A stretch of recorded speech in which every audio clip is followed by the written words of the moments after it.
media for the politically aware.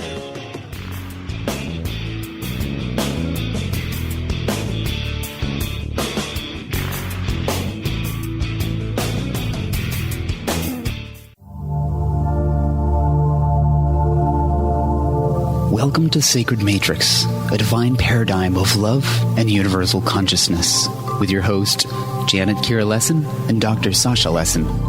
Together, we transform the world. And now, here are your hosts, Janet Kira and Dr. Sasha Lessin.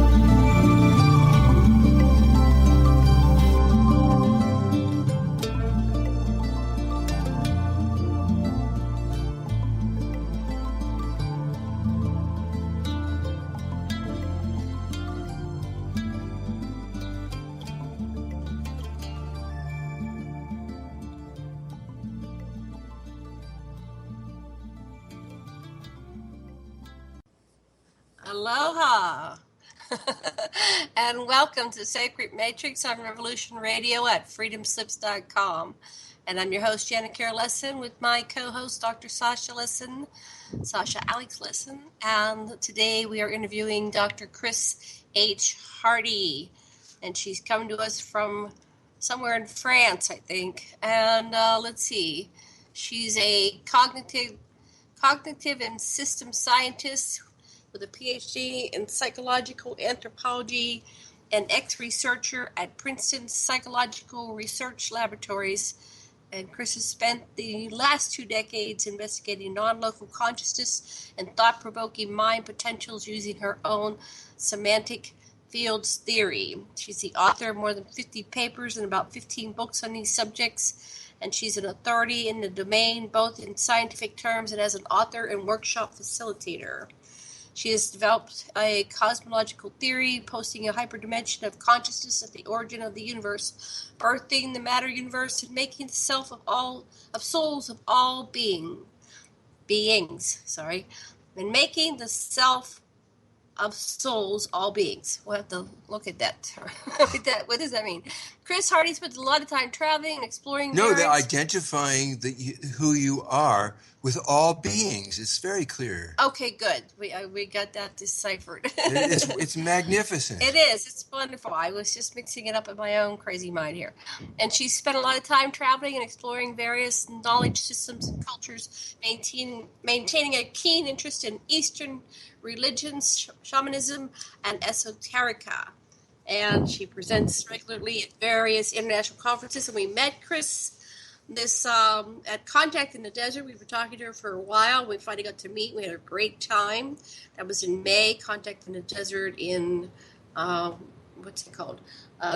Joshua Tree. Joshua Tree. So she presents at international conferences and is a member of several scientific societies based in the U.S. exploring systems theory, chaos theory, parapsychology, and consciousness studies.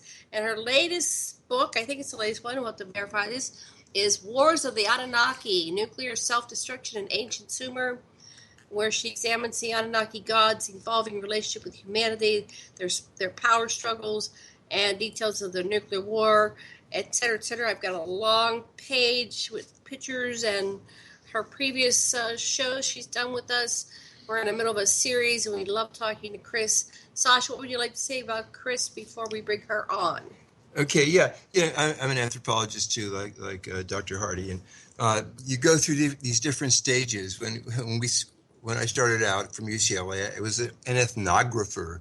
I went and lived with people and wrote about how what they did works and what systems sort of underlie that. And then as you get older, you get to be an ethnologist, sort of being able to put together everything you learned about the peoples of Earth. However, when you expand that, you become a xenologist, and ultimately it takes you to a spiritual dimension. And that's the thing. It is like, they say when a student's ready, and I'm a perpetual student, you find the teacher. And I've got to tell you that Chris Hardy is that teacher for me. Chris, you put together such wisdom from all the dimensions. Every time you talk, I learn something. So I'm really excited to have you here today. Thank Welcome. you, Sasha. Thank you. And we're having a little bit of problems with the sound, and I'm not sure You sound a little bit tinny and down the well, but we'll just keep playing with it. But do speak into the mic and Yes, speak I clearly. do. I guess. I do There speak you Yes, go. into it's the all the way mic. across Okay. the channel. Yes. Okay. Yeah, I'm so happy to be with you again, both of you. So nice.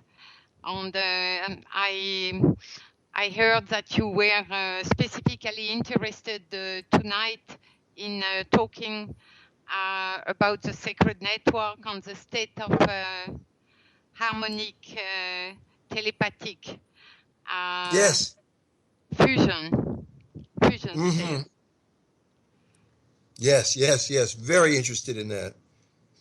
Yeah, so that was the subject of a previous book, which was called The Sacred Network. And in this And I book, want to know more about the Wars of the Anunnaki too. So maybe we've got like 2 segments of this show. Let's okay. start in one place and then move to the next.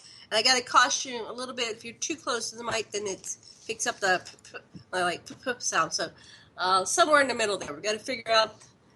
Somewhere you were adjusting your mic and it came in real clear, but I'm not Okay. sure what's going on. Anyway, Is it go okay? ahead and start somewhere.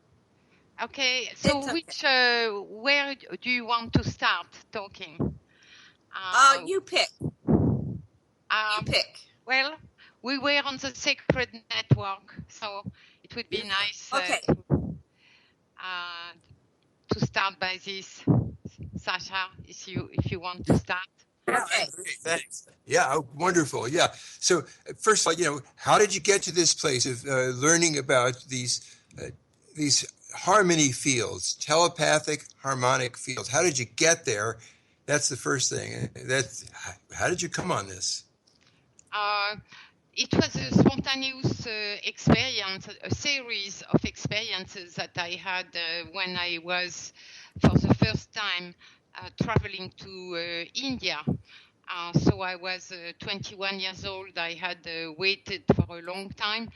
I had been doing some meditation since about 3 years, and I had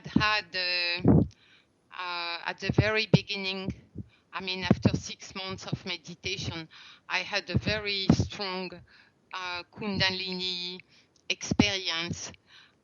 While I had absolutely no idea about Kundalini, and I was in holidays in Tunisia, and I went to meditate. It was in the night. I was having a coffee with the friend of a friend, and on a little very traditional coffee shop with low tables and everything in Sidi Bou Said on a hill. And I felt like I wanted to meditate, and I went outside. I found a perfect place on the cliff, overlooking. The coffee shop is overlooking a very deep valley. It's on the top of a cliff, and I found a place that was just at the tip of the cliff. So I had a fantastic landscape in front of me. In the night, of course, in front of the sky, and I was suddenly taken through an incredible.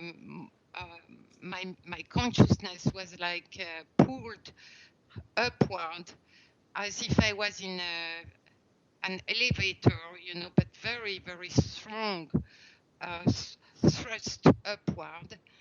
And it lasted for maybe 1 or 2 minutes, where I had this incredible sense of moving upward and being pulled up. And suddenly, and I felt it was going to open and stabilize, and this exactly what happened. And when it stabilized, I had a vision. It was a double vision on the sensation. So first I saw very, very far on the horizon. My eyes were closed, but I could see a sage with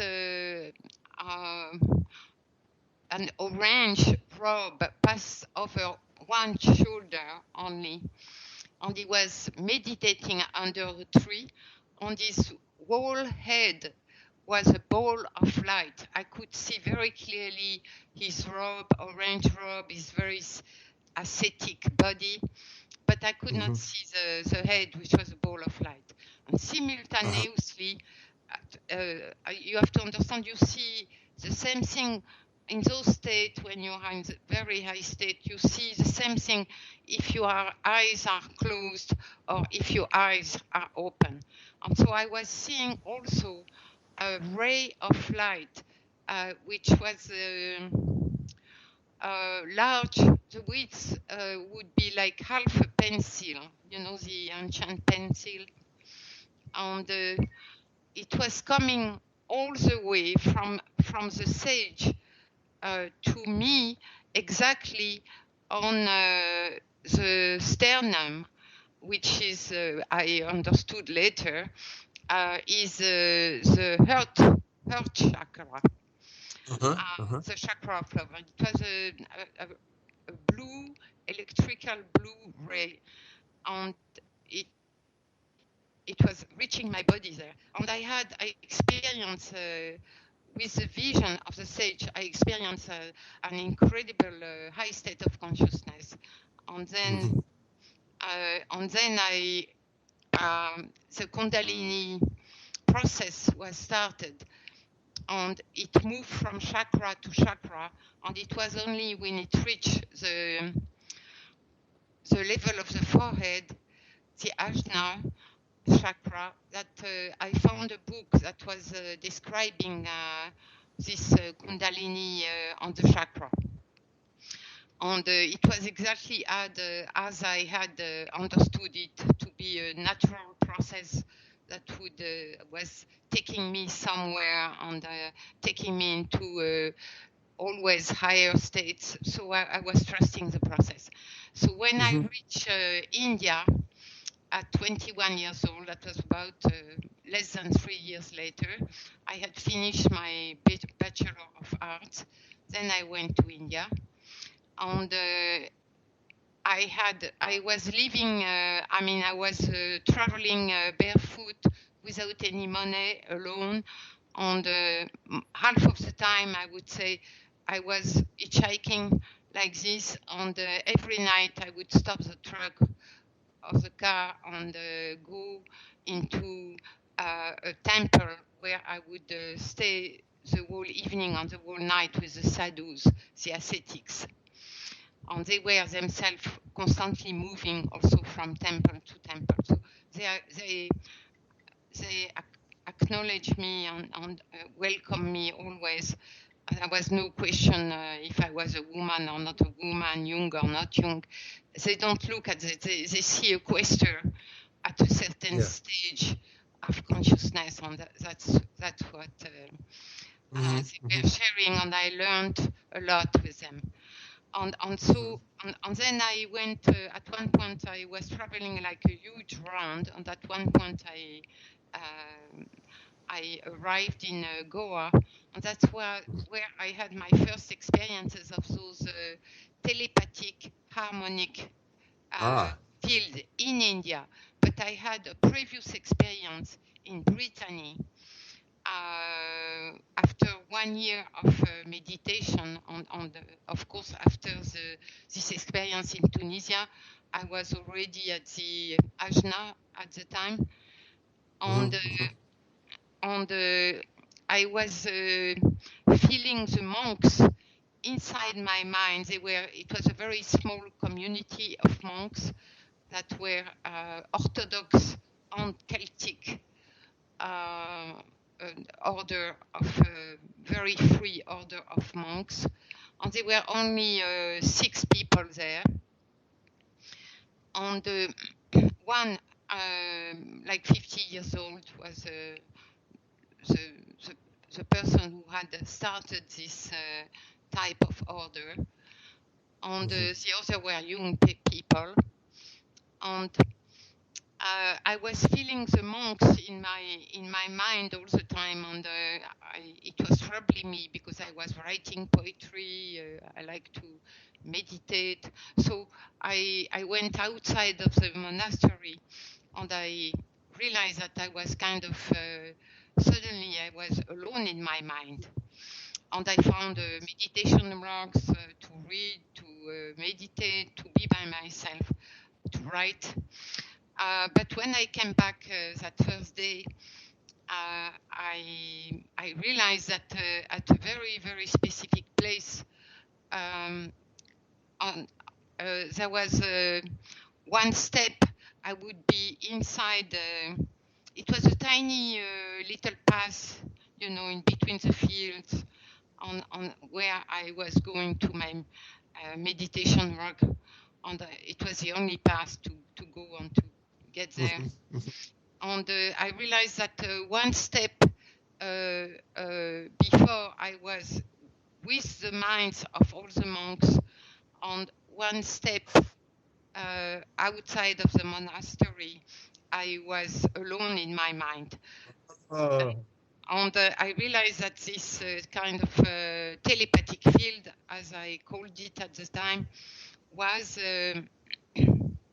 had a very specific border in space. That was again very, very strange. Already, to have some the previous experience to have a state of consciousness that are linked with places on the body, when you are not familiar with the idea of energetic body, is kind of very strange. But this was even more strange. It was a telepathic field, and it had a boundary in space, which was like I would say 150 yards from the center of the monastery. And each time I was going in the morning and coming back, and then in the afternoon and coming back, I had put a little mark on the path. And each time I was getting to this very specific place, one step I would be alone in my mind, and one step back I would be in the mind, sharing, hearing telepathically also other monks' minds. And it was troubling me at the time. It was that's why I went to this meditation work. And it was not the same as telepathy, because they were sharing a lot of things by telepathy, and they told me, well, here whoever is hungry is making the food and then calling the other one by telepathy. And I was kind of skeptical, but when I was on my rock the first morning, then suddenly I heard time for lunch, and it was not at all like my mind being crowded with the minds of the monks. It was a very clear call, as if somebody had opened a door and say, hey, as if I was hearing nearly a voice. I knew it was not a voice. And I was astonished, but all the monks had come by the time I arrived. So that was my first experience. And also there was a grid. I could see a grid in the sky, which was like grayish. And they were like, I would say, the width of it was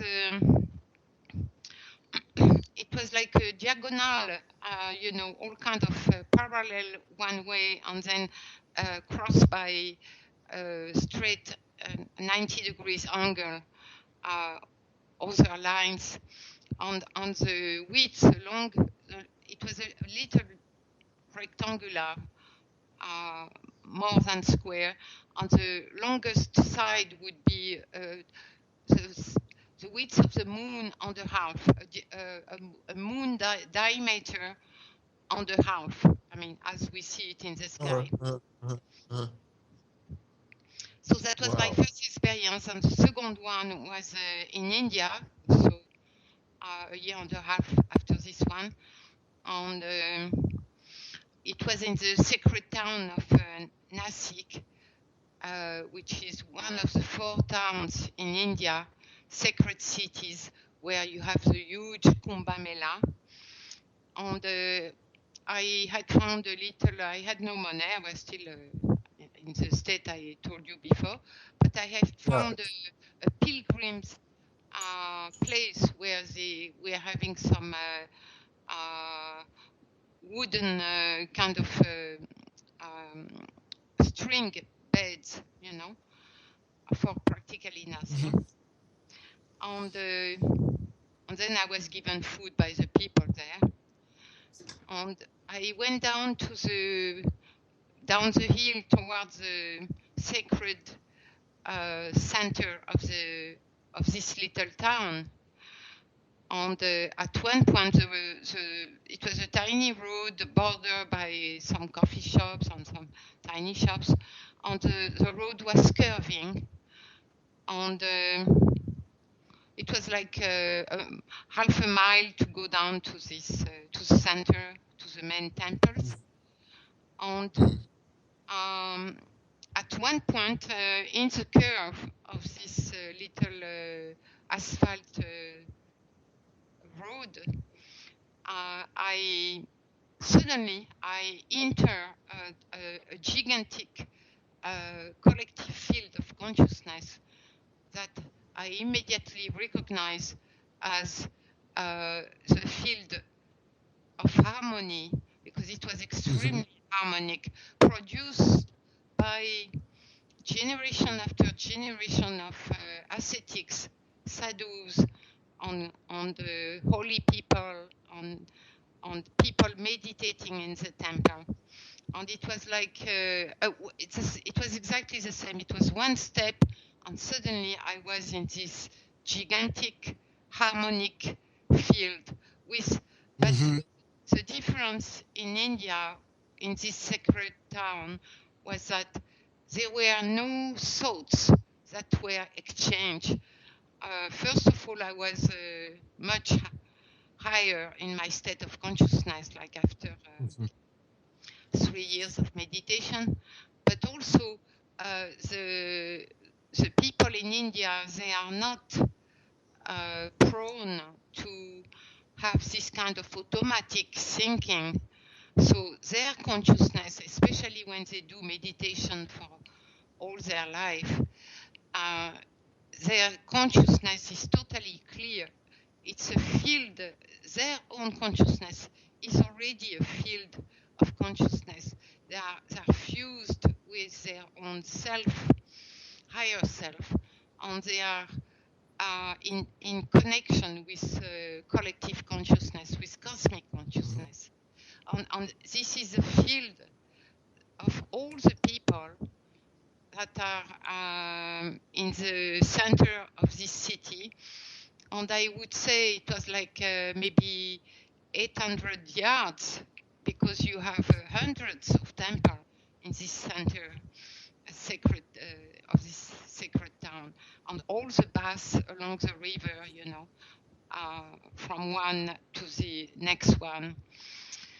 And so I was walking around the temple, and then I found a place to meditate, and then I start walking again, visiting, going to this and that temple along the rivers, and I took a bath, and all the time I was in the center of town, I was in this harmony field. And there was the same grid in the sky, which was grayish, but I was not anymore fearful of the grid, because I did not like it in Brittany with the monks, but here in India, the feeling was totally different. To be in this incredible field of very, very high consciousness was like incredible, and it did not move, it did not recede whether I was walking or meditating or bathing, it was always there.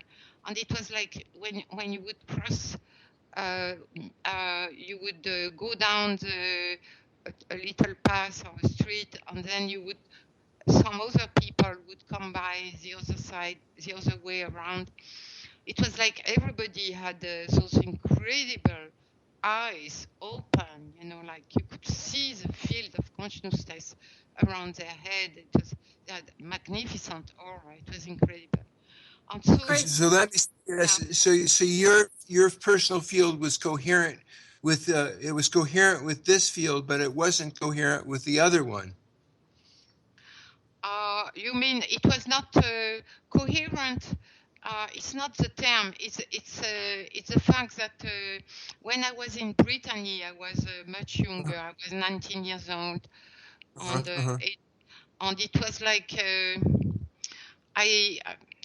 I was still not very clear in terms of my emotions, and so I was I was a writer, and I was bothered by hearing the thoughts of the monks, even if it was like I could not hear a specific thought. I would hear those voices, So I don't think it was a question of coherency. I think it was a question of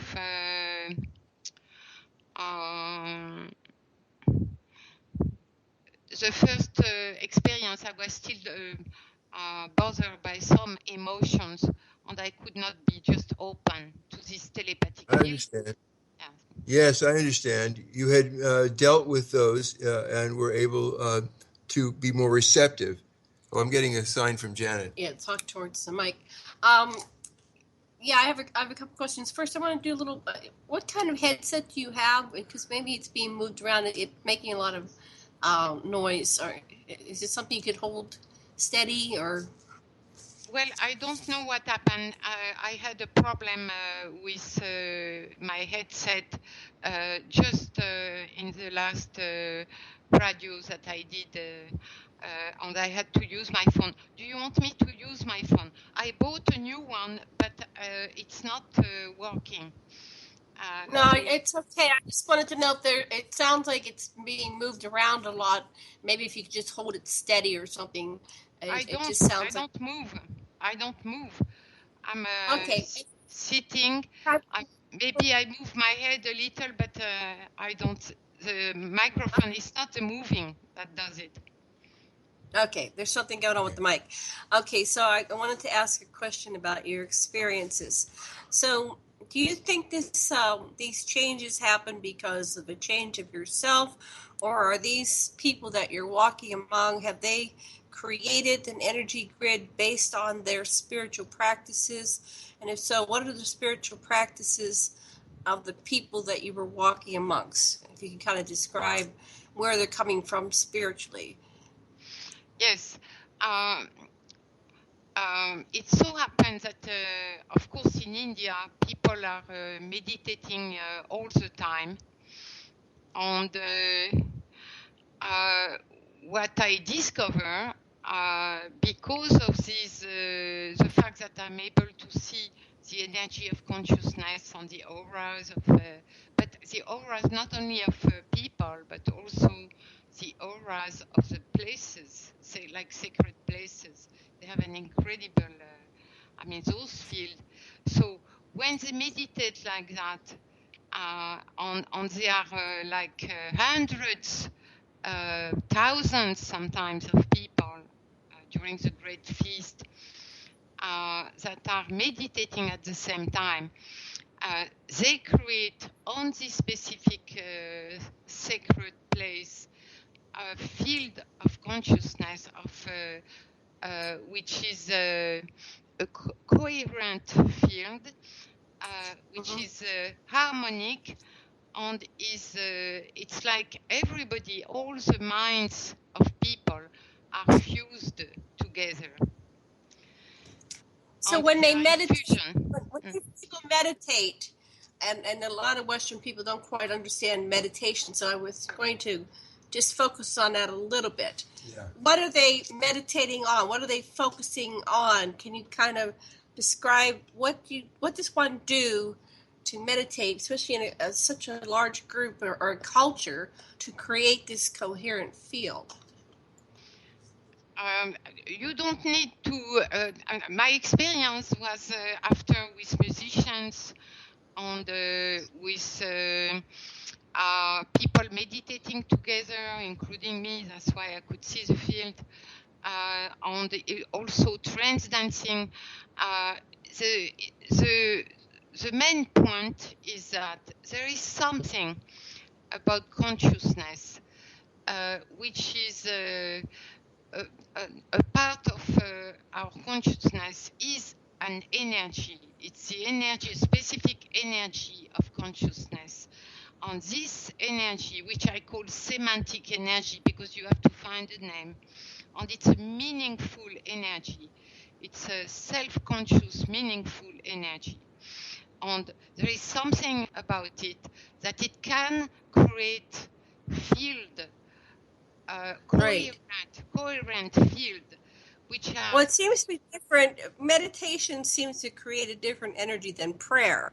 And Western culture, especially here in the United States, doesn't seem to be able to achieve the same states that you are describing when you're walking amongst the crowds.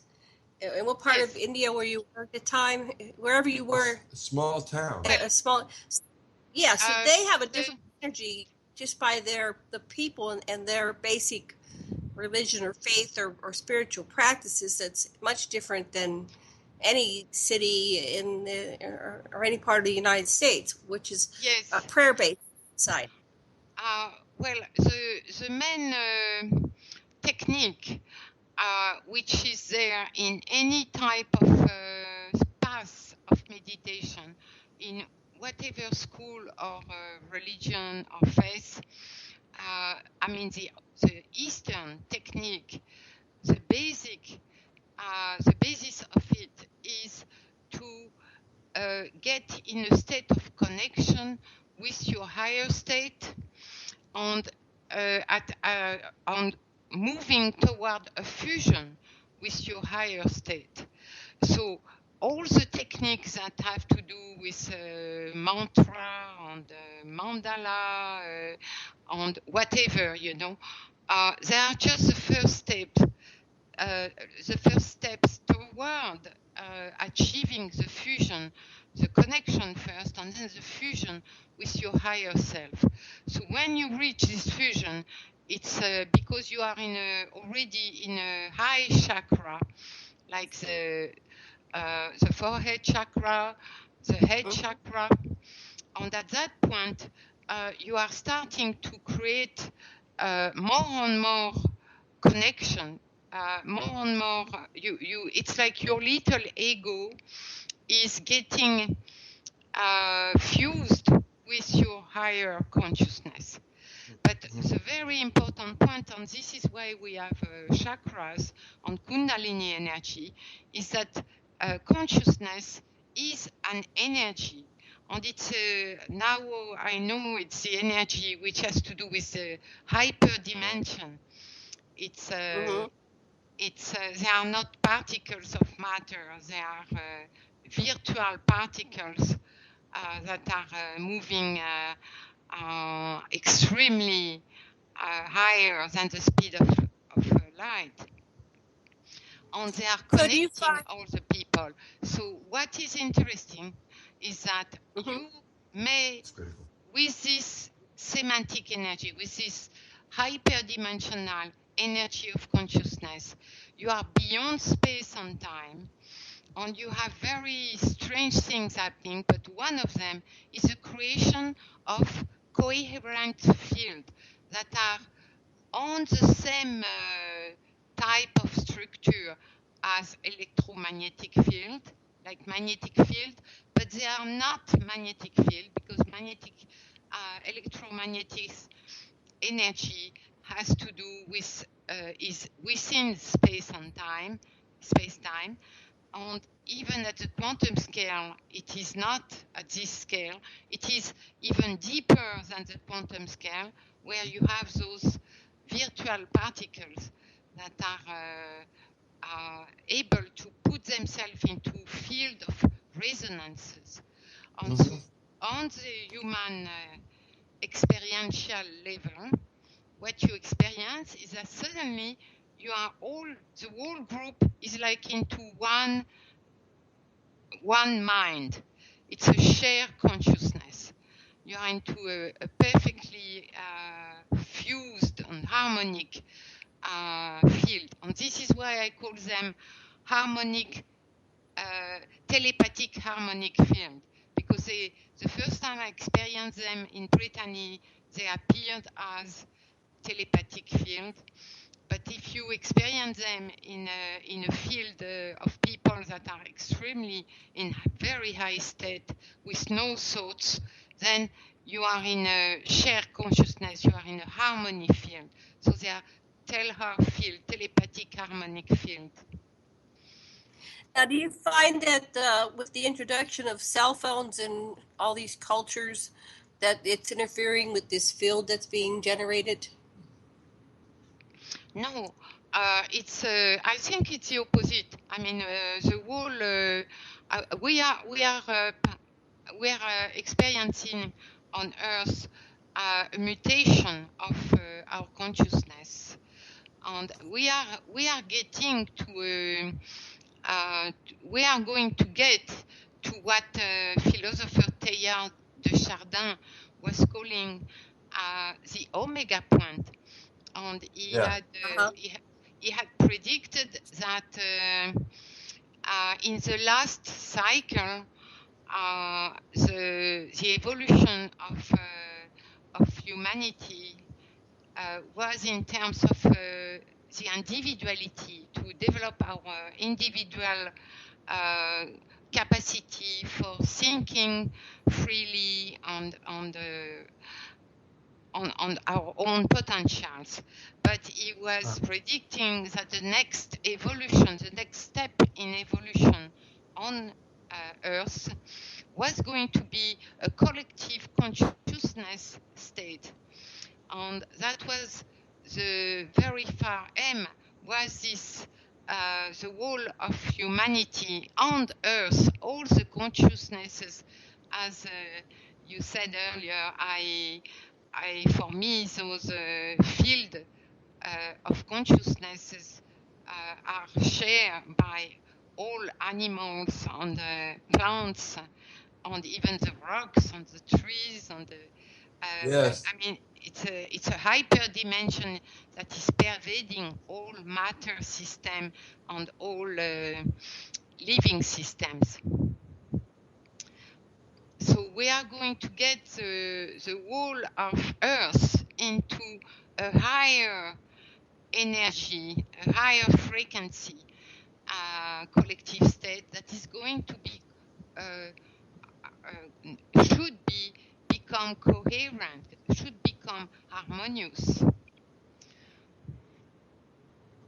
Well, that leads us to that apocalyptic versus utopian choice that's before us, and how understanding these fields can really show us a possibility of how we can have the utopian rather than the apocalyptic outcome.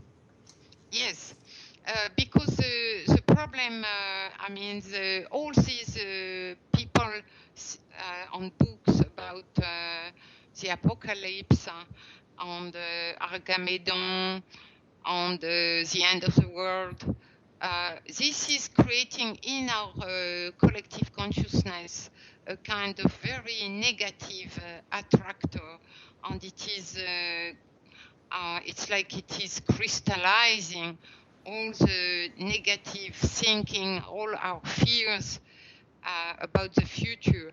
And when we think in those terms, we are giving more energy to this tiny, more and more tiny probability of evolution of humanity on Earth.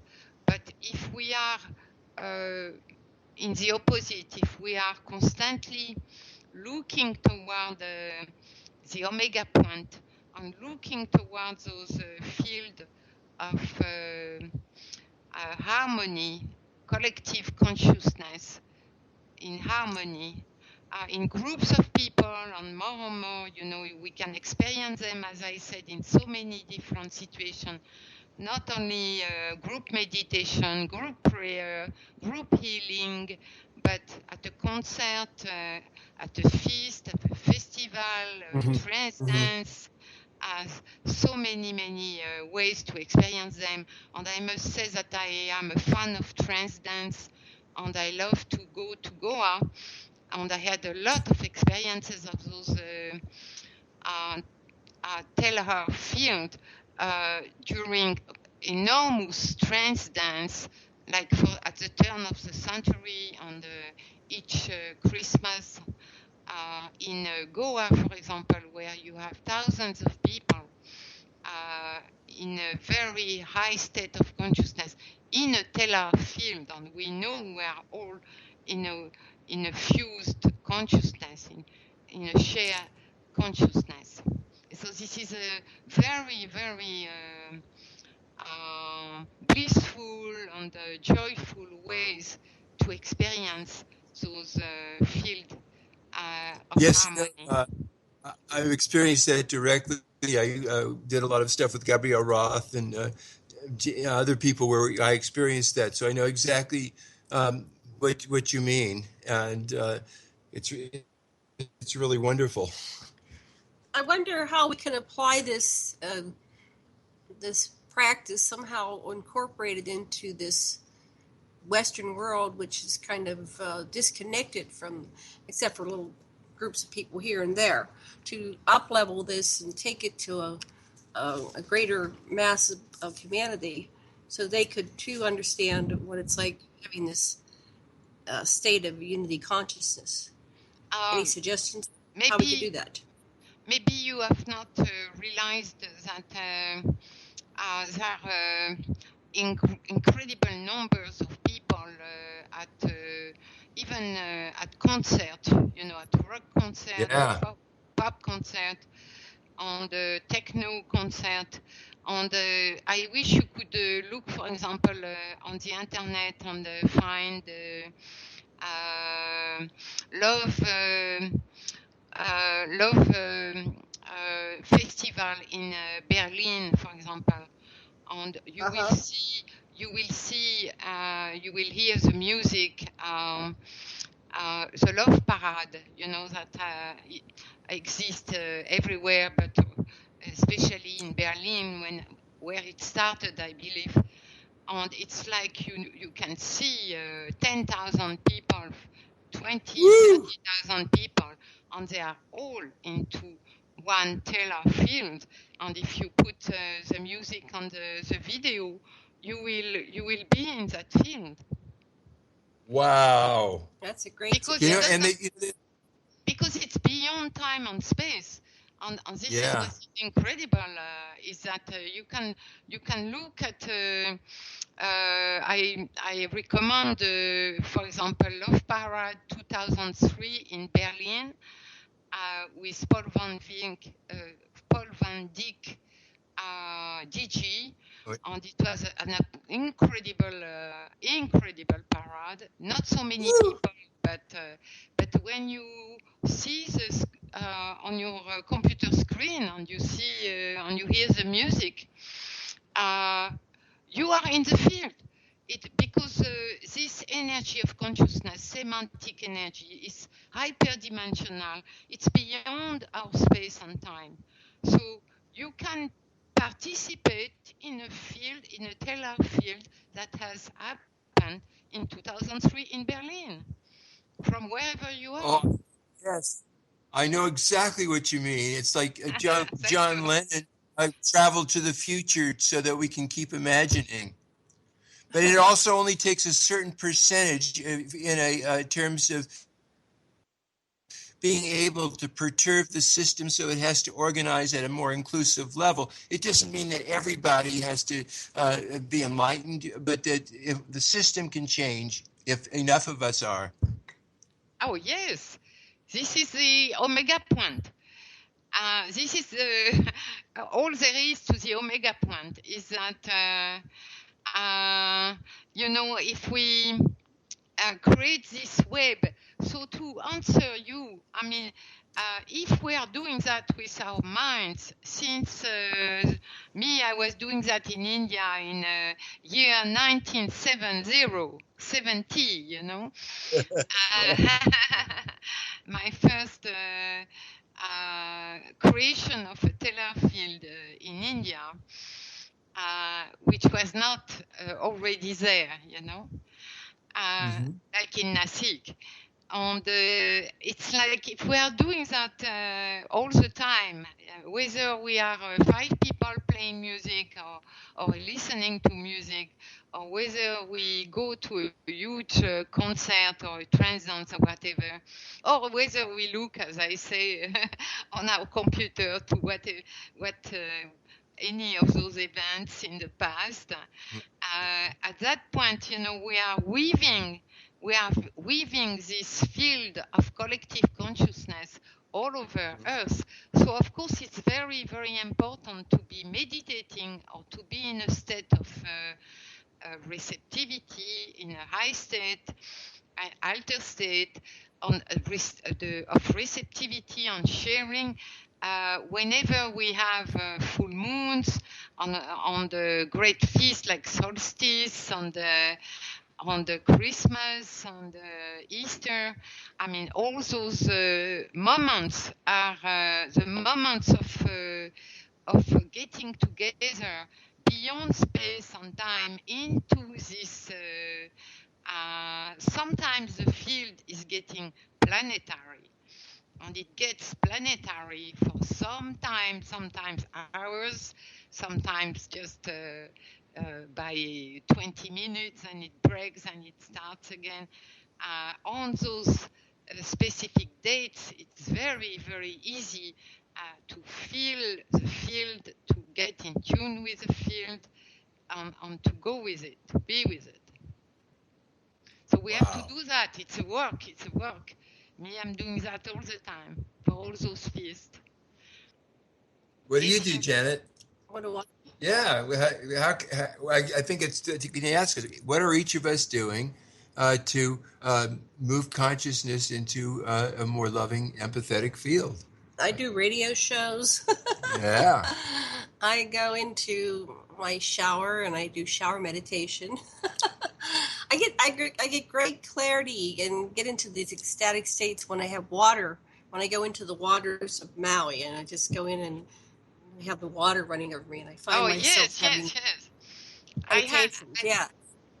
I have a fantastic chanting in the bath, in the shower, in my bath also, under the shower or inside the bath, or inside in the ocean swimming, but especially in the bathroom, because the space is very small. And you can get into a very, very high state of consciousness if you are surrounded by water, your body in the bath, and you are chanting with the resonance of the tiles. And you need a bathroom that has tiles, and small. And then your chanting is going to reverberate on the tiles. Right. And if you chant with the resonance, you get very, very quickly in a very high state of consciousness. On top of that, showers you can hear very far when you are underwater, with the water running on your body. It's also a very, very conducive to telepathic exchange. Mm-hmm. Great. So what do you do, Sasha? Oh, I do karmic yoga. I'm in service to Janet and to all of humanity that I can touch with my voice and my writing and personal contact. And I'm having a great time. Very nice. Mm-hmm. And what do you do in your daily practice to stay connected in this meditation? I did not get your What question. What do you do? What do you do? What's your daily practice? Your daily practice. I am against daily practice. I'm Okay. I'm a person of spontaneity, and even when I started meditating, I was meditating only when I felt in touch, in resonance, or I wanted to write poetry, and in this kind of state of attunement with my inner self. But when I got to India, I was after 6 months or 8 months, I was at the head chakra, and I must say that my whole day I was meditating. I would get out of meditation once in a while, but there was no reason. I had nothing to eat, so Wow. It was like that, so it's you don't need to say I'm against that, because if you say I'm going to meditate every day between this time and this time, it's like it's a task. So it's not a flow. It's not a flow. Right. It's better I think to just be feeling. For me, my daily shower, at least whenever I shower, I might do twice, like if it's hot and they get dirty. But for me, just that place, being in underwater, becomes I simultaneously clean myself and I have my meditation. So it's not like forced, it's something I'm going to do anyway. Well, also, I guess I should explain, in terms of the rhythms of my own body, I start my day by doing a Vini yoga. And the reason I do is because it doesn't work if there's any food in you to do the yoga that I have, because it has intense internal holds in it. So there's a logic. And then also because if you sleep on your back, you're in a backward bend, and so that you need to balance. I need to balance out with forward bends, and so the yoga is just utterly built into my eating and sleeping rhythm. So I guess it does sound a little compulsive, but it works for me anyhow. Well, whatever works for you is if you don't feel you have to do it, but if you feel you are just into it, then it's good. Oh, I see. That's what I mean. Yeah. Gotcha. So what about for someone that's new out there, just beginning to do this type of exploration in their lives? What do you recommend or suggest? Where do they start? Well, I rather talk to the people that are very advanced, because we have a lot of work to do, and so many people can talk about how you get there slowly. Okay. So what I would say is that don't mind where you are, if you are starting or not starting. Just try to find occasions to be in tune with people, and in specific settings where prayer, meditation, but where you are free, like playing music, listening to music, not in a master disciple kind of setting, and just try to get into this feeling, this possibility of getting into a fusion state with the people, making the energy turn around, Well, we have just a couple minutes before our first break, or our only break. What do you want to say, Saj? Well, just that we've been having this wonderful discussion based on this great book, The Sacred Network. It's been out a while, but this is like a total must for anyone that really wants to understand the deeper connection and the possibility of having a good outcome instead of a junk outcome here on this planet. Yeah, thank you. It's all my experiences, so it's a very easy reading, because you go from one story to the next, and this is also my style of teaching. Of course, I'm able to to give some kind of workshop where we can try to create a telepathic harmony field. You propose that we do an experience, but we will do that when we come back then, because it's a little. We need 10-15 minutes to do that. And I would be very happy to do that. It would be very nice. Chris, do you want to do some music with it? Sorry? This is complicated. Okay. Yeah. I don't know. Sasha's saying, do you want to do some music? But you'd have to send the music to our producer, and we didn't plan this in advance. So I don't know. We can talk about that on the break, which is coming up in about a minute or so. Okay, so go ahead. Say something. Yeah. I would like to have some music. Yeah, you right in the. Okay.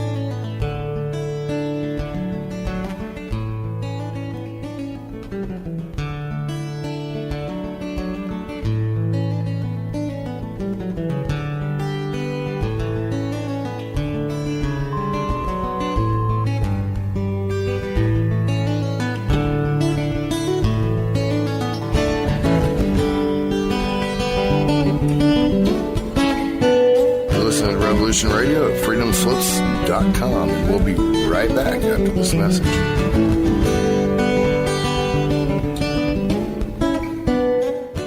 The opinions expressed on this radio station, its programs, and its website by the hosts, guests, and call-in listeners or chatters are solely the opinions of the original source who expressed them. They do not necessarily represent the opinions of Revolution Radio and freedomslips.com, its staff, or affiliates.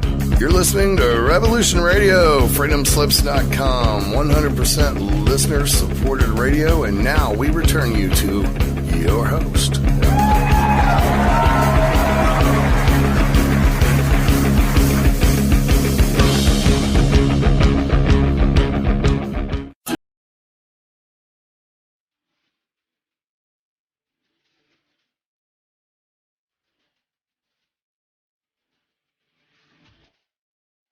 She travels to Earth through the rainbow crystal bubbles from the furthest reaches of space and time, across the dimensions, through the elements, and in harmony with the colors of the universe. Through her mastery of abstract stream of consciousness malapropisms, she weaves a web of comic, satiric, cosmic conversation. Her subjects can range from Norman, the goose next door, to astrology and Earth changes, and into the deep recesses of the soul matrix. She holds a wealth of knowledge on herbs, plants, and astrology. Join Mona and her guests on Adventures of a Feral Hippie as she touches the earthly radio waves 5 days a week at 2 p.m. Monday to Friday on Studio B at Revolution Radio. Looking for a nightcap to fill your listening needs? Come join us on Spaced Out Radio with me, Dave Scott, right here on Revolution Radio. Monday through Friday for 3 hours a night, starting at 9 p.m. Pacific, midnight Eastern, we will take you down the supernatural path. From ET contact to the paranormal and all of the spiritual, cryptid, and conspiracy stories in between. You can find us right here on Revolution Radio, at spacedoutradio.com, on Twitter at spacedoutradio, and on Facebook at Spaced Out Radio Show. Spaced Out Radio. It's a night of talk and interaction. Are you experienced?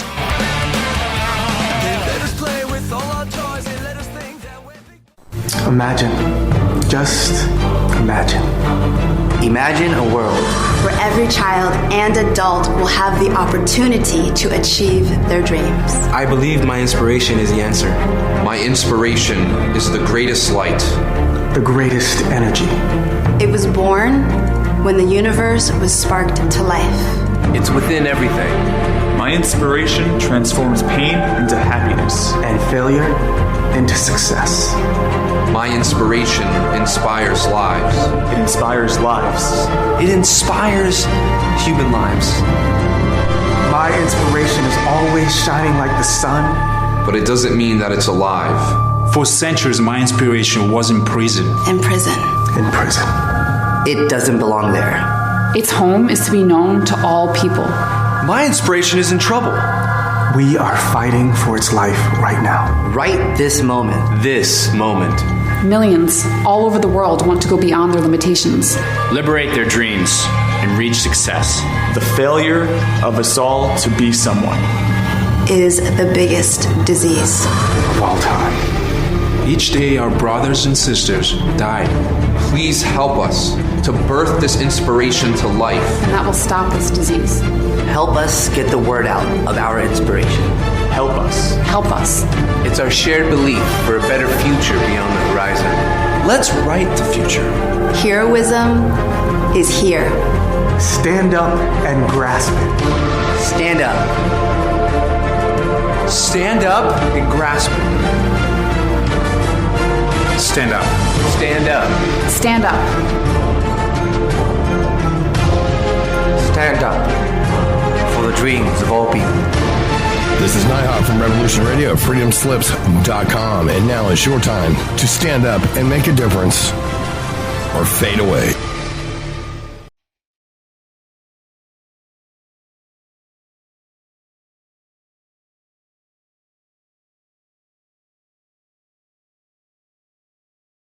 This is Thomas, a.k.a. a Mad Painter. I'd like you to join me Monday nights, 10 p.m. Eastern Standard Time for Open Canvas. Don't forget to bring an open mind. Yes, folks, that's right. Bring an open mind to an open canvas. Again, that is Monday nights, 10 p.m. Eastern. UFOs to government corruption. This is Revolution Radio, freedomslips.com. You don't need to expect us. We're already here.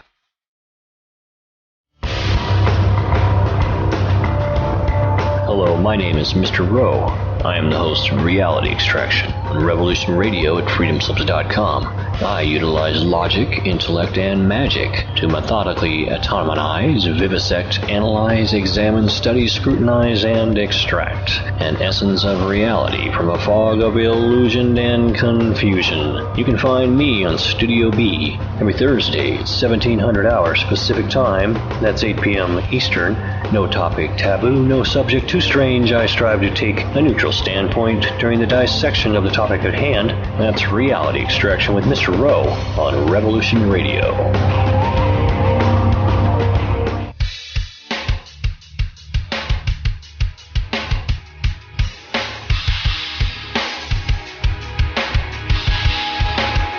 Enter into a world unseen on Raven Star's Witching Hour. You will encounter eclectic topics from the realm of spirit brought into our matrix of truth.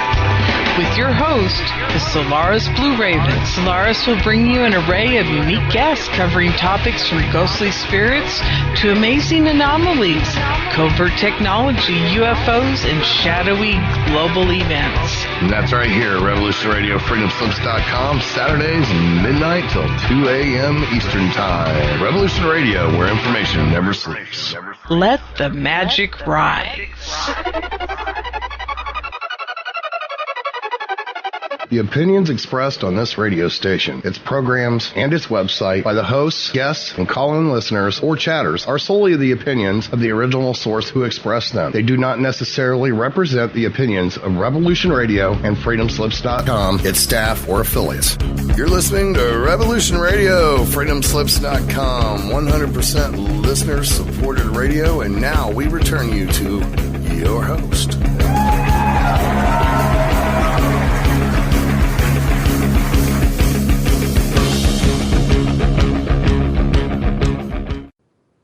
And aloha and welcome back to the Sacred Matrix on Revolution Radio at freedomslips.com with your host, me, Janet Lessin, and my wonderful husband, Dr. Sasha Ali Lessin, and our incredible guest, Chris H. Hardy. And before we get back to our show, I'd like to remind everybody to please go over to that donation button on freedomslips.com and make a donation today. We would greatly appreciate your donation of $1, $5, $15, $20, $100, $1,000, $1 million. Whatever you can donate would be greatly appreciated, and we thank you very, very, very much. And how we doing, Mad? How's our numbers? Any better than yesterday? We're 500 shy, and we got 5 days to go. So. Oh, come on, people! Ante up, ante up. Yeah, we need your money, please. Send it now. We're drowning. Okay, Sash, what would you like to say? Okay, well, so we're going to have a little experiment with you, dear listeners. We're going to see if we can bring world love and peace and transcend and give high five to God. Chris is going to give us an opportunity. If you're not driving a car or something, or if you can do that, who knows? Make it so that you have a space now, because we're going to have a way that perhaps we can create a coherent tell field, a harmonious field with all of us that will help raise the planet to a much more loving place. Anyway, here's Chris. Okay. So what I'm going to do is that I'm going to make a home sound with my voice, and getting into a resonance with my own voice, meaning that I try in my head. I mean, this is a technique that you can do, so I explain it.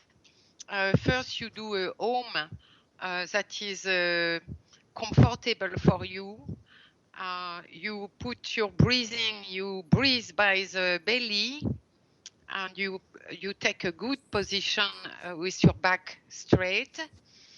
And then you start uttering a very long hum, and you put your attention on the frequency of the hum that you are uttering, and you get in tune and in resonance with this frequency.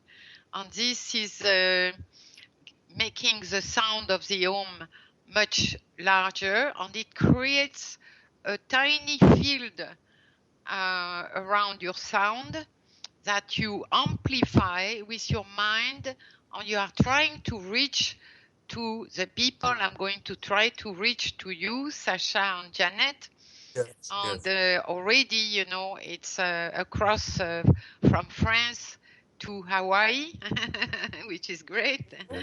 And then the people can do even only listening, they can just feel that they are attuned to this frequency, and we can enlarge the field. So let's go. Cool.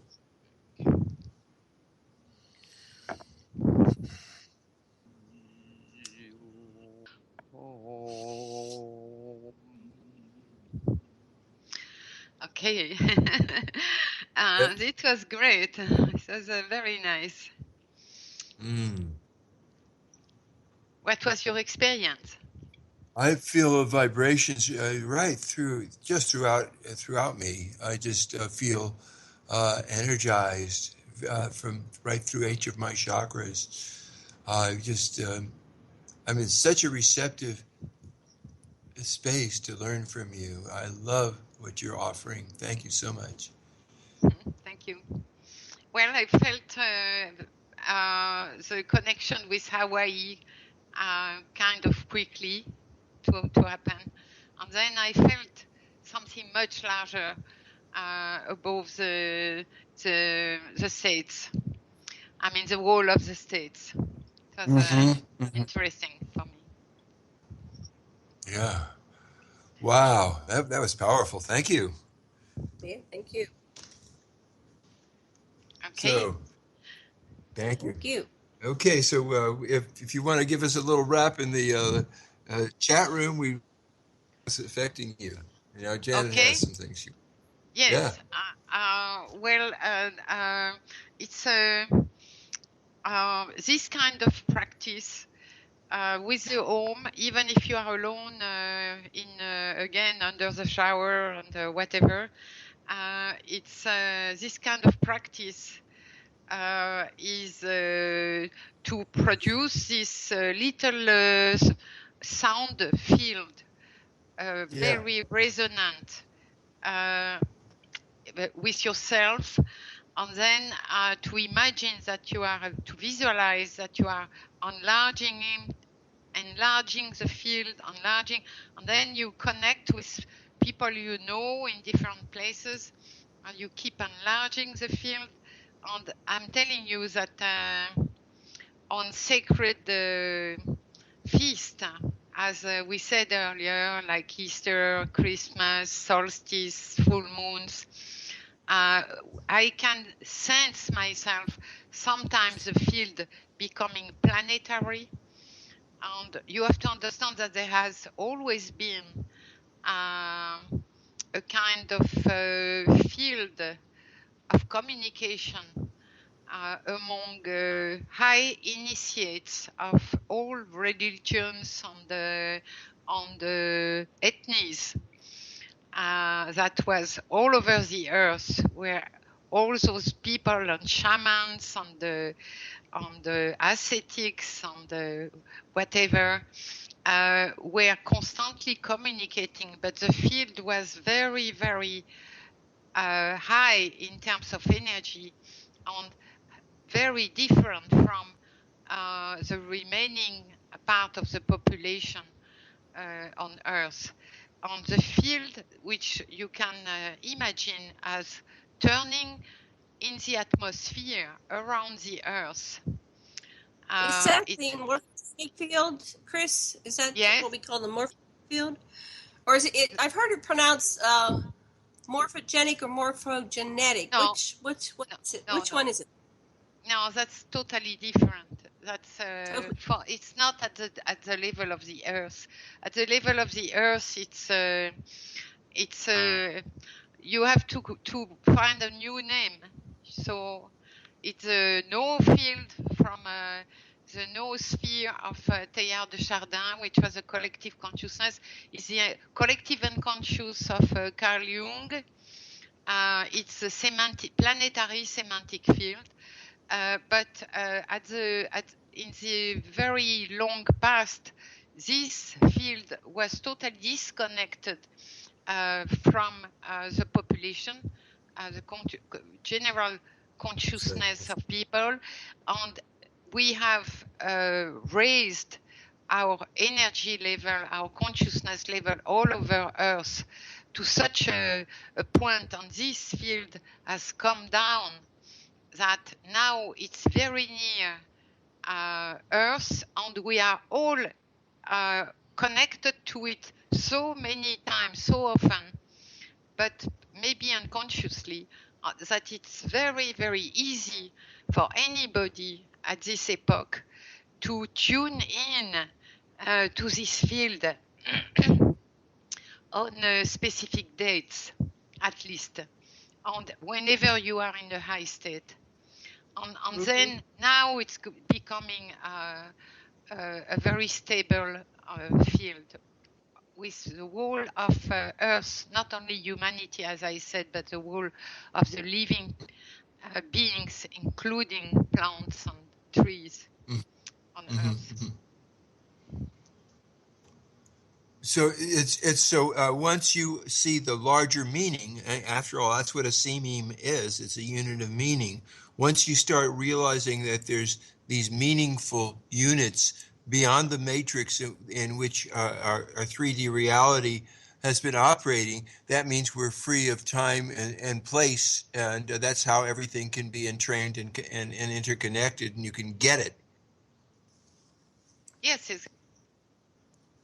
absolutely. This is the way. Yes. Cool. So for this last part of the show, I'd like to switch gears a little bit, but it's all connected.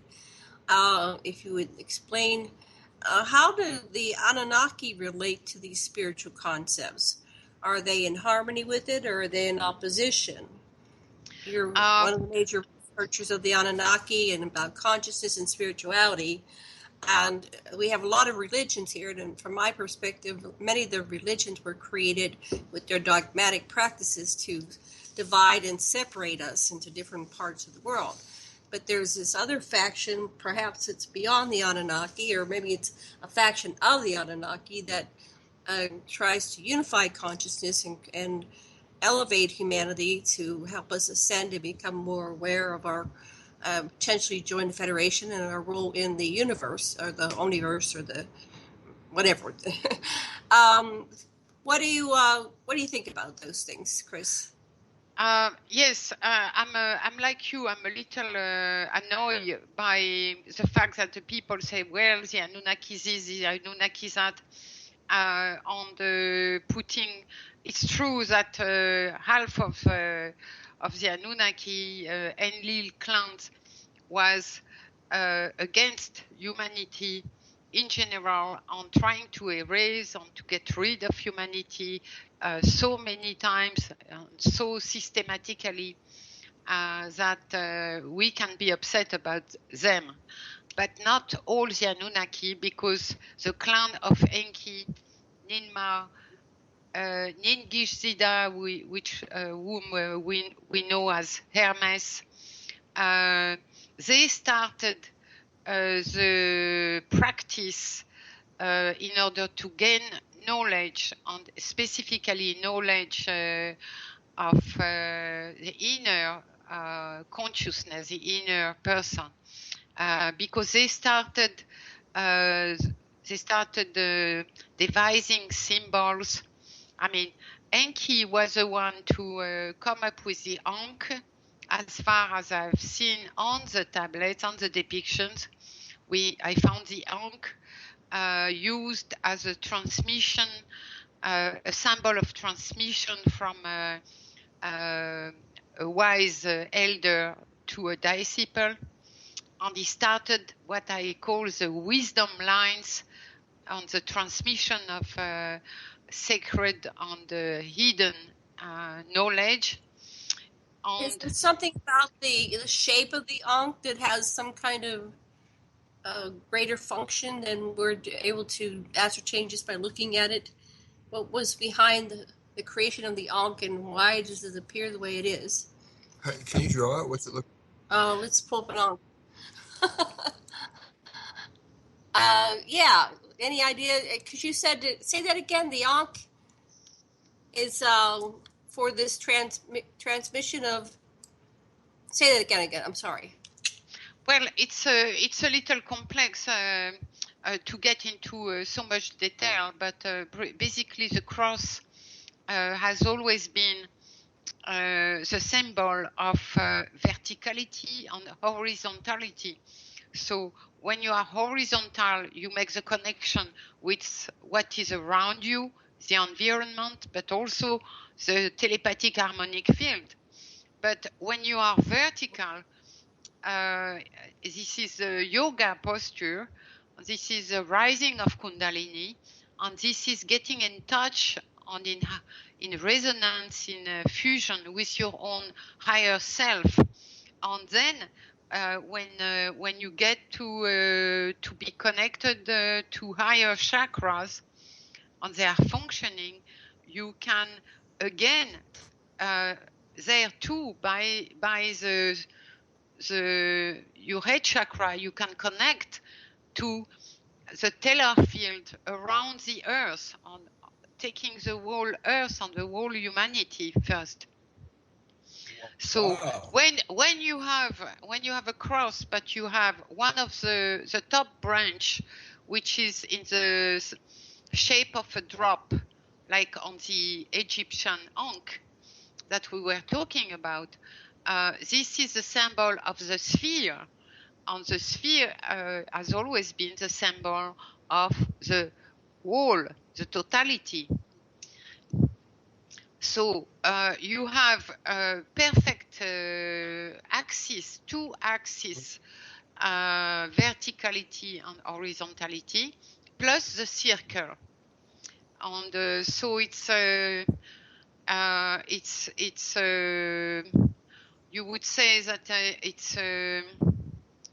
it's making yourself a microcosm in the greater macrocosm, in the universe. Wow.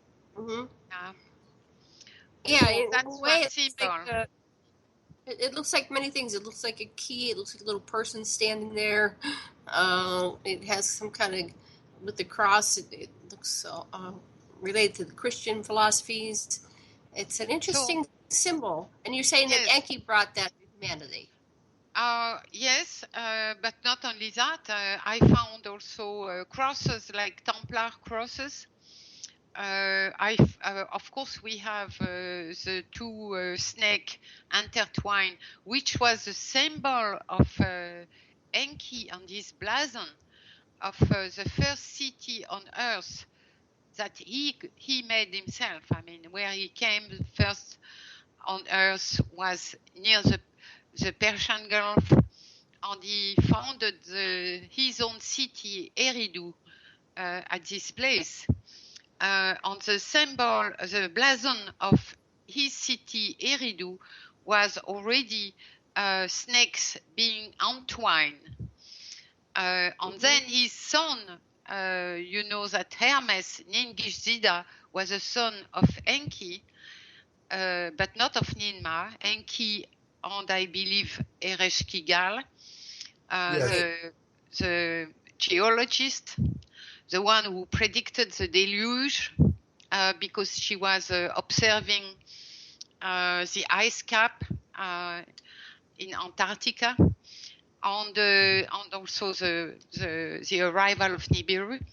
But Hermes, we understand why Hermes has gotten the caduceus, which was just an evolution of Enki's symbol in Eridu. Right. So we have so many symbols that, and then we have Inanna, we have the animals, being guardians, etc. Right.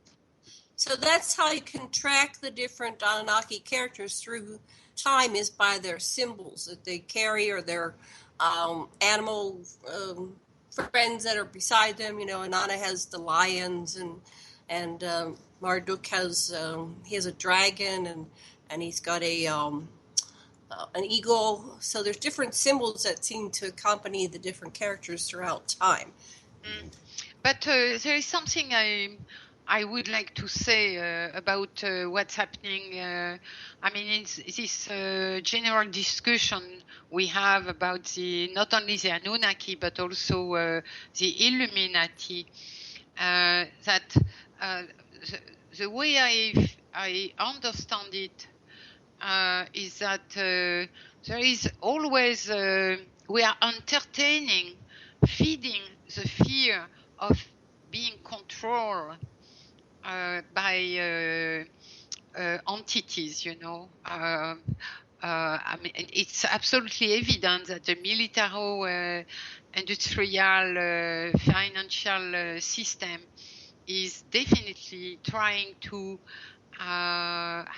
get a hold on control the minds of the people. This is a fact. However, for our own sake and the sake of future humanity, we better put our energy into feeding positive concept, like creating the telar field, the planetary telar field, creating the field of resonance all over humanity, getting into ascension, toward the junction and the fusion with our higher selves of all people inside telar field. This is much more potent, and I must say that if we year just before the turn of the century, we were already having a planetary stellar field that was nearly constant and stable, because the Earth is round, so people are meditating at any hour. You have people that are up in daytime or in nighttime, and who are meditating or who are getting into high states, and those are creating the field and keeping it constant. So what we have to visualize is the energy turning around the Earth and connecting all our consciousness, all our minds together. And if we do that, if we manage to get at one point, whenever we have, let's say, a minute, even 1 minute, even 1 second, where the planetary stellar field is active, all the people, meaning the whole people on Earth, are somehow resonating to it in their inner self, because it is the most perfect vibration of the planet, and they cannot not be sensitive to it. It's like it's raining, you feel the drop of water. The Earth is vibrating like one Gaia mind, and everybody feel somewhere inside what's happening. And then their mind is going to open to new concept slowly, So if we are able to do that, and if we are able to get this field stabilized, the impact on the power of whoever wants to control the Earth is nullified, totally nullified. This is what we have to understand. Yeah. It has no impact anymore. One of the things that Freddie Silva and others say is just like the 2 hours just before the sun is coming up, wherever you are, is a time when the field of the energy of the gravitation moving through the Earth changes its direction briefly, and that's a really good time to do it.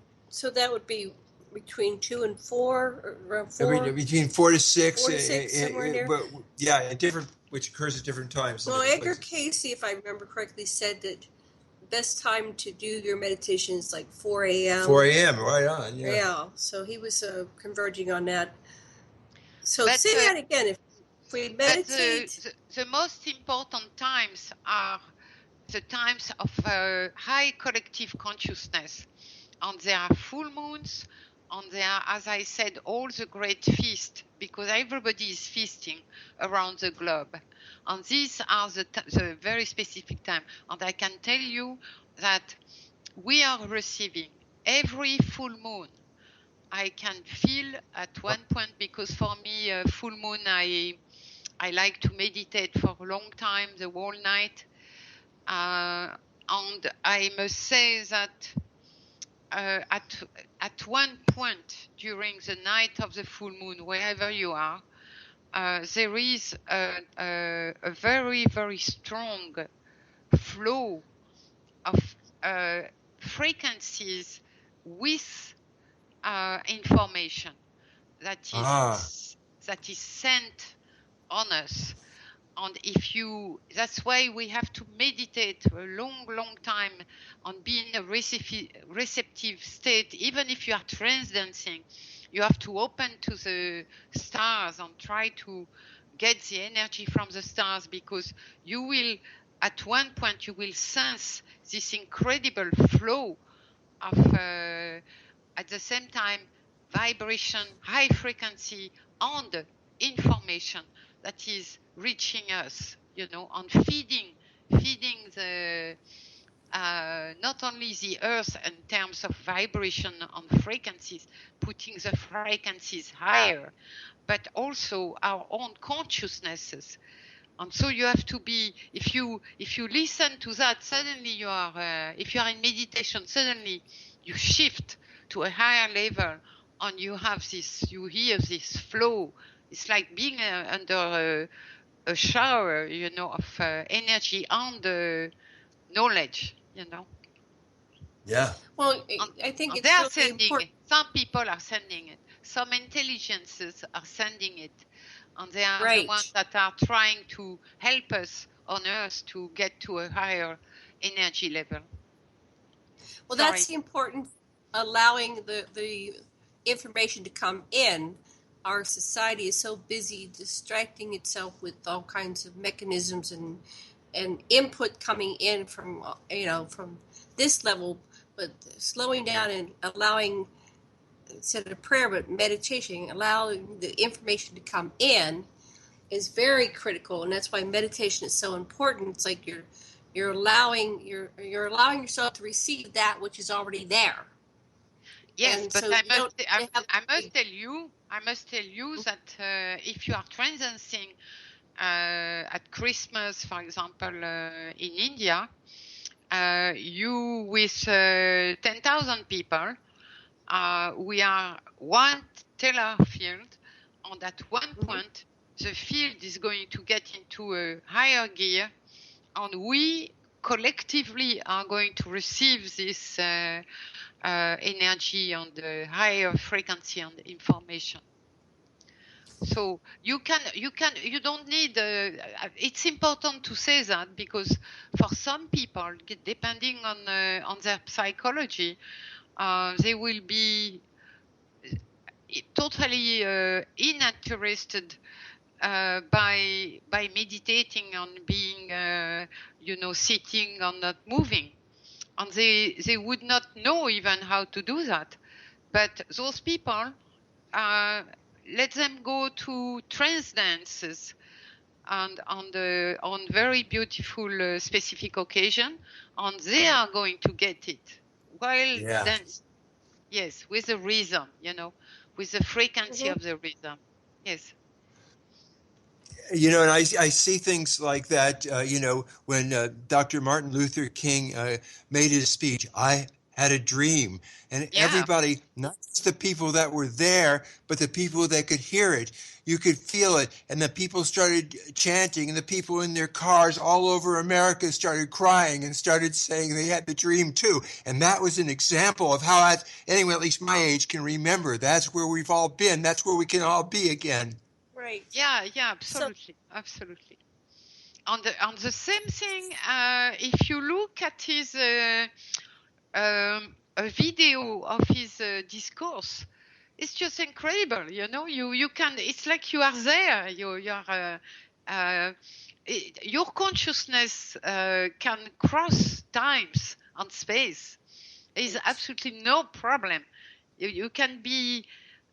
Your emotion while you are looking at a video of Martin Luther King uttering this discourse, it's like you are there, And in fact, your energy from now, 2017, can feed into the energy of the people that are there. And this is why this field that was created by his discourse at the moment he was pronouncing it keeps increasing, because and getting more powerful, because you have all the observers from the future that are now feeding it into it.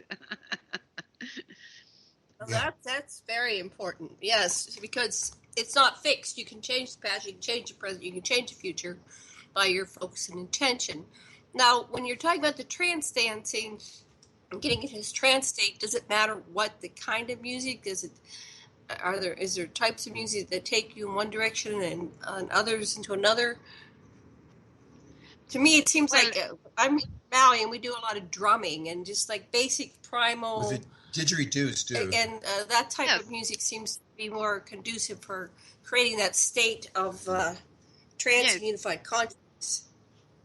Well, I must say that what's happening is, again, totally mysterious and magnificent.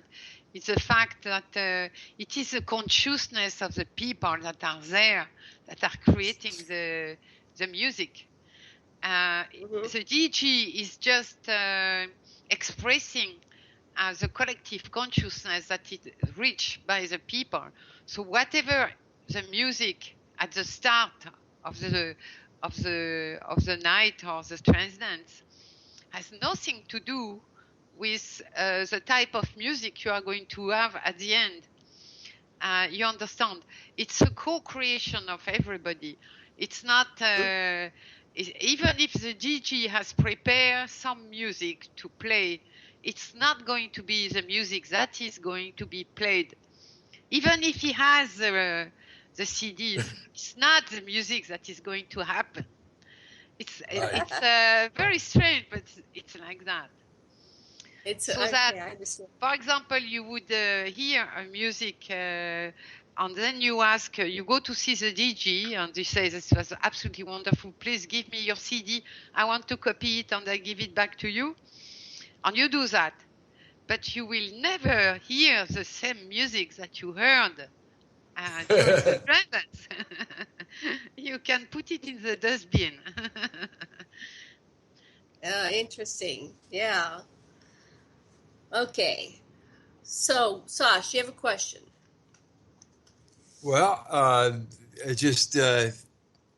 think that, I got a lot of specific questions about Karnak. Okay, that's a place I'm really interested in, and all these formations that people have basically said it's like a big computer board, and they actually have given names to the menhirs and the dolmens and stuff like that. And I'd like you to just tell me what you know about Karnak in France. Oh, Karnak. Well, it's not. There are those rows. I mean, there are places where you have, first of all, thousands of not only many, but dolmens, and you have the oldest dolmens that we have in France. They are 6,000 from 6,000 BC. But dolmen being the table, the flat table with underground chambers. But this is not what I have understood. What I have understood is about the whole sacred network. I mean, of those. We start with the geomagnetic field of Earth, on the fact that you have the lines.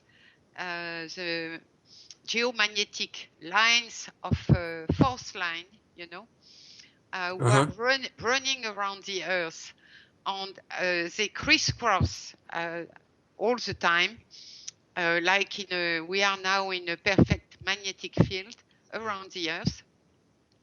And so the lines of this magnetic field of Earth are crisscrossing, and they have what I discovered, which was not easy to make out, because you have the information everywhere, like in Feng Shui in China, but that the lines are undulating like snakes, but in fact they are undulating vertically, and they get out of Earth, and then 150 yards, 200 yards further, they go down, and they have a curve inside the Earth, then they get out again, So they keep going like that around the Earth. And they have certain ways, so many ways they can crisscross, like they can cross each other at their peak, above the Earth, or they can cross each other going down, and under the Earth. And if they cross above the Earth at their peak, I call them the ascending spots, and that's where when you have more than two lines, 4 vectors or 6 or 8 vectors, you are going to have the biggest buildings, temples everywhere in the world, like huge pagoda or cathedrals or circles like Stonehenge. Voilà. And they were the people before the Celt came.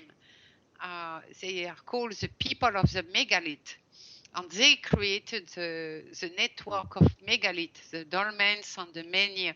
So the menhir are the ones that are when the energy is ascending above the earth, you have this antenna shape, which is a menhir. And then later you will have on the same spot, they will erect a Roman temple. Then you will have a church or a cathedral, you know.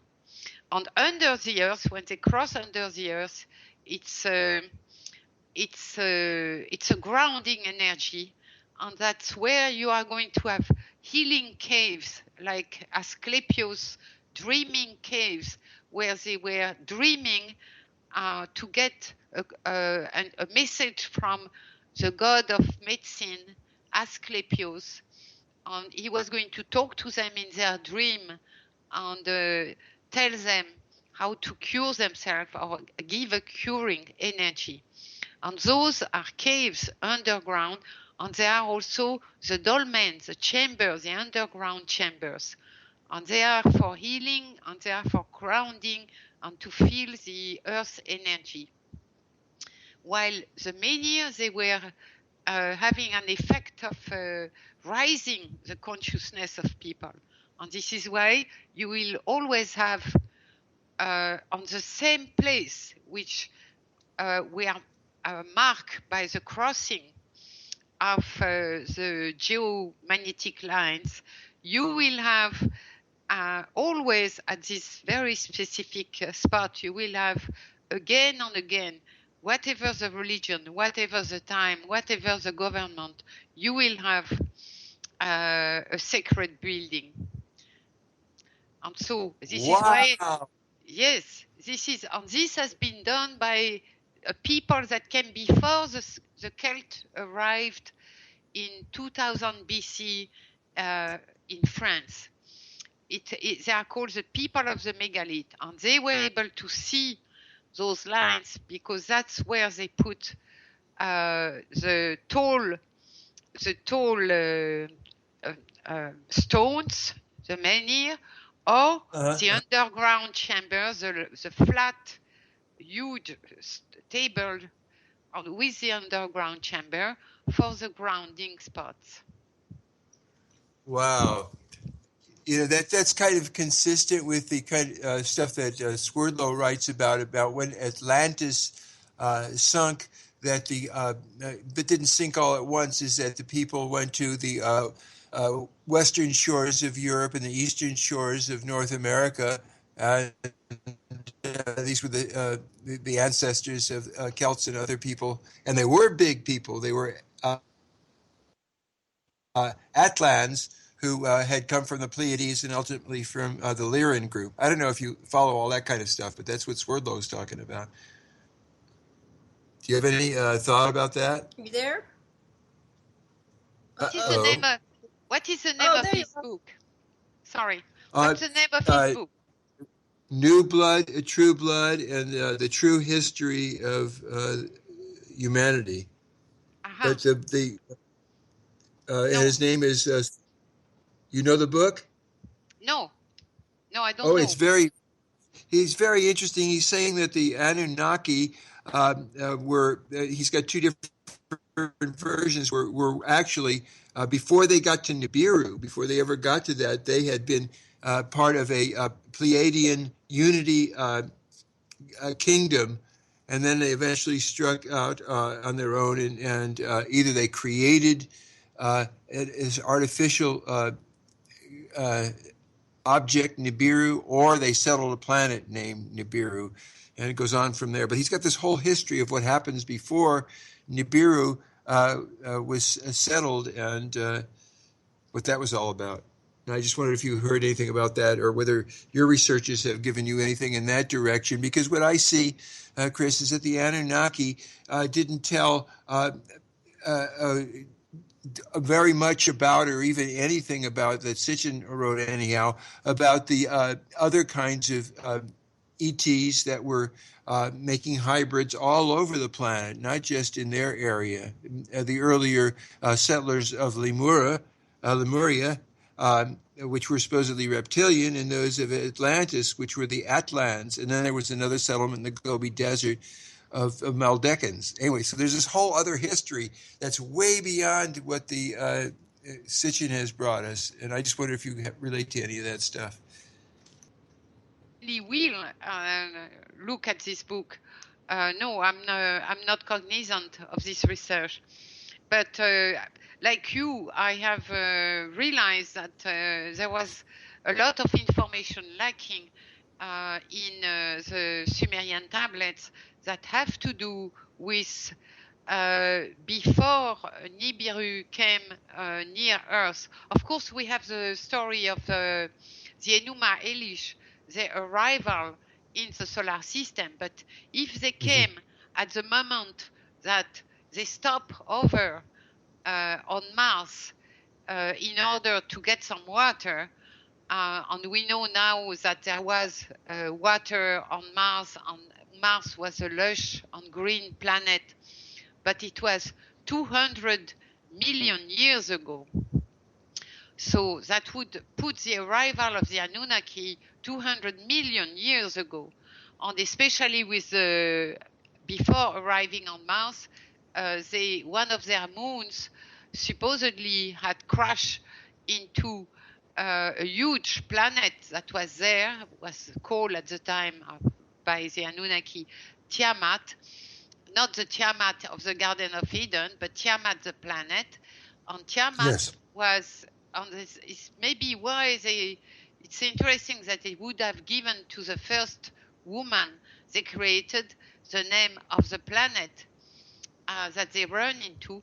So one of their moons crashed with the planet, and a part of it, of this planet, was disintegrated into so many planetoids, which made the asteroid belt, on which they called the hammered bracelet, and a huge chunk of it was thrown towards the center of the solar system, towards the sun, and it would be the origin of Earth.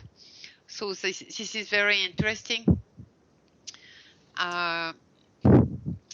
That's a thing. But to get back to what we were saying, apart from those stories, we are lacking information, which I know they had, about the other intelligent species in the universe. Yeah.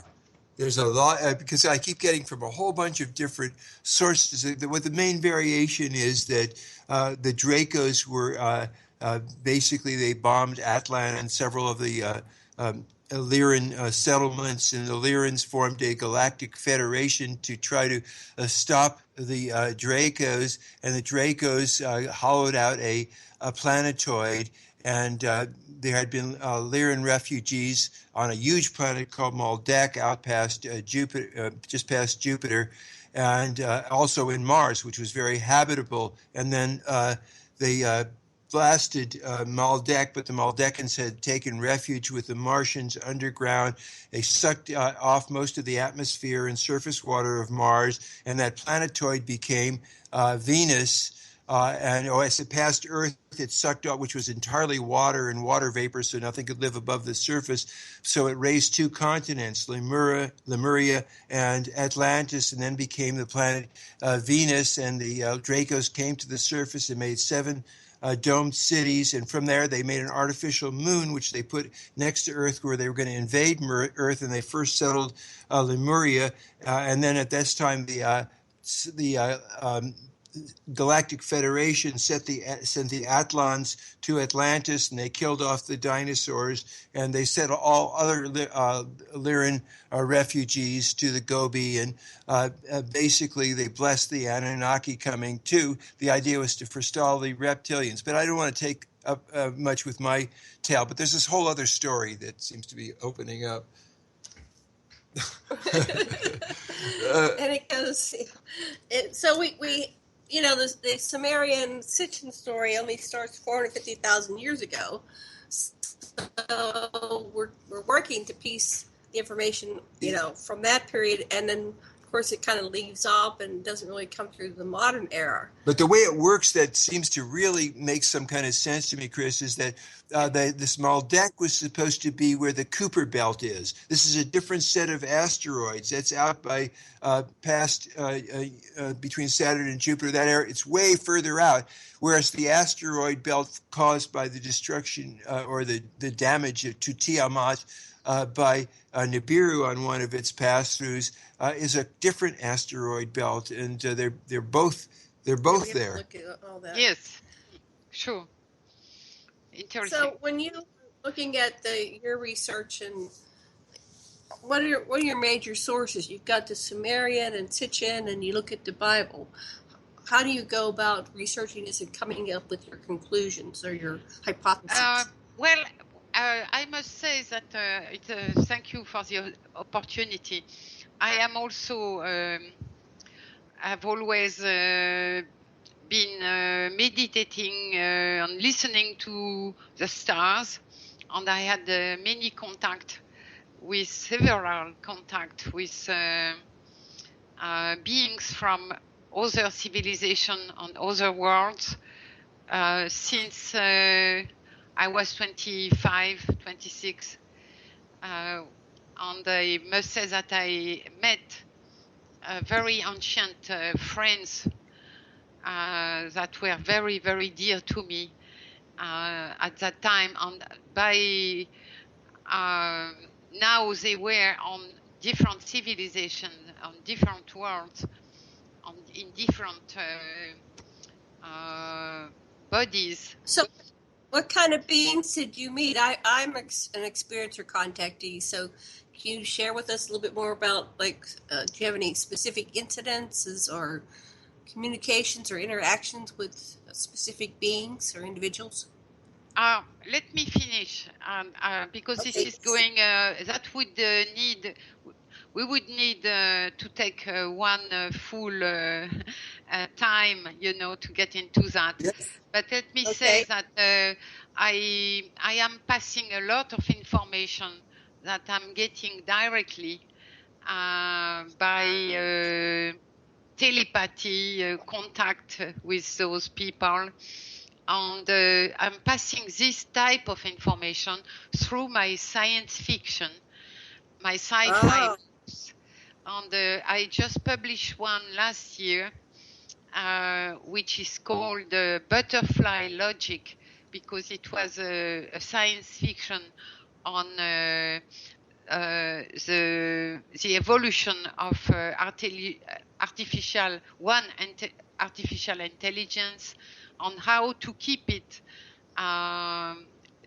to allow it to evolve, to give it the tools to evolve, and at the same time to keep it in a very fair and protective relationship vis-à-vis humanity, so that we are not erased after the Anunnaki, some of them being erased by some kind of AI system, So all this, I have 3 books, and I'm going to publish one in the next 2 months, because it's already written. I had already a small publishing, self-publishing in India. And so I just have a minimum of work to now publish it with not my main publisher in Traditions, because they are not. It's not the domain in which I'm publishing with them. But I published with them the Sacred Network on my work on the Anunnaki, but the science fiction, they are not too interested. It's not their domain. So I'm going to put out a new book, and so I'm working on exopolitics.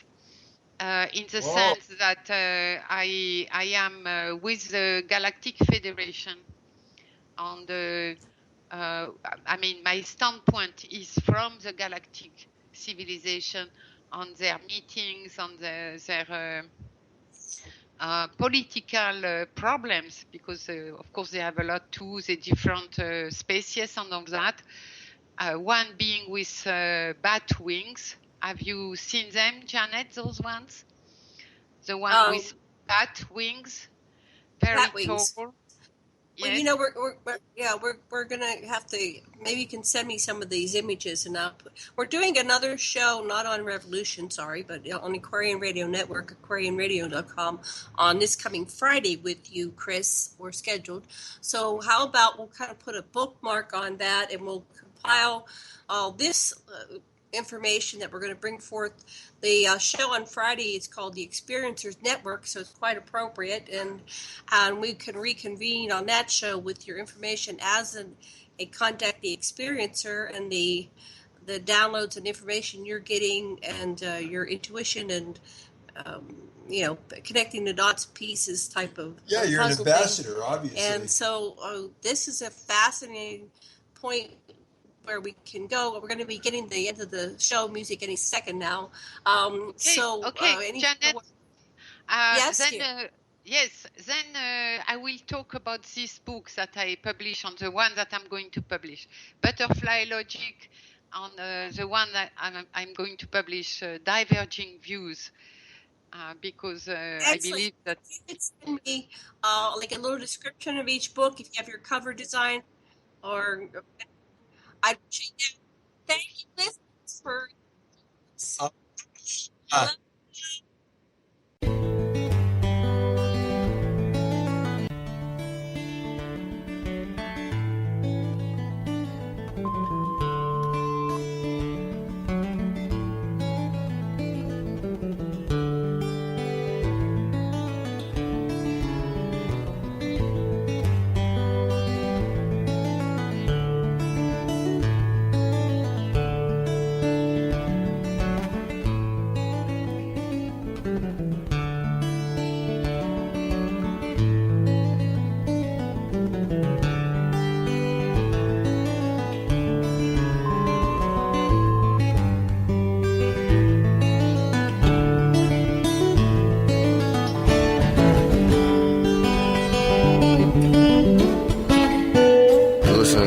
Radio at freedomslips.com, and we'll be right back after this message.